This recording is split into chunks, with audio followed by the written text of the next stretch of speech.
Part 2కి సుస్వాగతం friends. చూద్దామా భైరవ్ వేసిన వేషాలిగా. బాడీ మీద ట్రిమ్మర్ పెట్టనివ్వదు, టైల్ పట్టుకొనివ్వదు, కాలు పట్టుకొనివ్వదు. నేను టైల్ పట్టుకున్నా అని చెప్పేసి ఇలా ఎగరేస్తుంది. ఇప్పుడు ఆ గ్యాప్లో నన్ను కట్ చేసింది మా స్కోర్ తీసేసుకొని. 3 తాళ్ళు వేసి కట్టేసినా ఉండట్లేదు. ఏదో బలం ఉందిగా అని చెప్పేసి బాగా చూపించేస్తుంది. బాడీ మొత్తం 1.5 పెట్టేసి భైరవకి లైన్ కట్ చేసేసా ఫ్రెండ్స్. ఇప్పుడు బాతింగ్ సెషన్లో కూడా సేమ్ హడావిడి అంతే.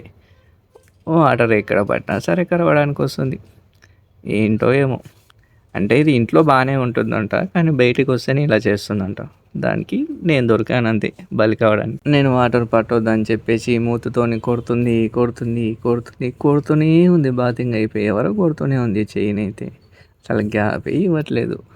చూడండి ఎలా చేస్తుందో. అదేంటేమో నాకు తెలియదు ఫ్రెండ్స్.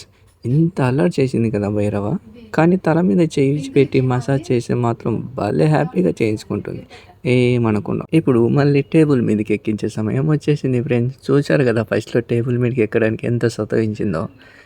ఇప్పుడు ఆ తిప్పలని పడకుండా టేబుల్ దగ్గరికి టేబుల్ తెచ్చేసాను. చాలా పద్ధతిగా ఎక్కేసింది అనుకోండి, ఏమి ఇబ్బంది పెట్టకుండా. ఇప్పుడు హెయిర్ డ్రైయర్ సెక్షన్లోకి వెళ్ళిపోదాం ఫ్రెండ్స్. హెయిర్ డ్రైయర్ సెక్షన్లో సైలెంట్గా ఉంటుంది అనుకుంటున్నారా మీరు? చూడండి, స్టార్ట్ చేశాను. తల దగ్గరికి పోతే చాలా అవా అనేస్తుంది. అగో మొత్తం మాస్క్, మూతి కట్టేసిన తాడు అన్నీ ఇడిపించేసుకుంది. ఫైనల్గా ఎన్నో ఆటుపోట్లు ఎదుర్కొని భైరవని లయన్ స్టైల్లో లయన్ కటింగ్ చాలా నీట్గా చేసేసాను ఫ్రెండ్స్. నచ్చిందా నా కటింగ్ మీకు? నచ్చితే మన ఛానల్ని సబ్స్క్రైబ్ చేసుకోండి ఫ్రెండ్స్. ఇలాంటి ఇంకెన్నో వీడియోలు మీ ముందుకు తీసుకొస్తాను. భైరవ లైన్ కట్ కోసం నా చేతులు ఎంత కష్టపడ్డాయో.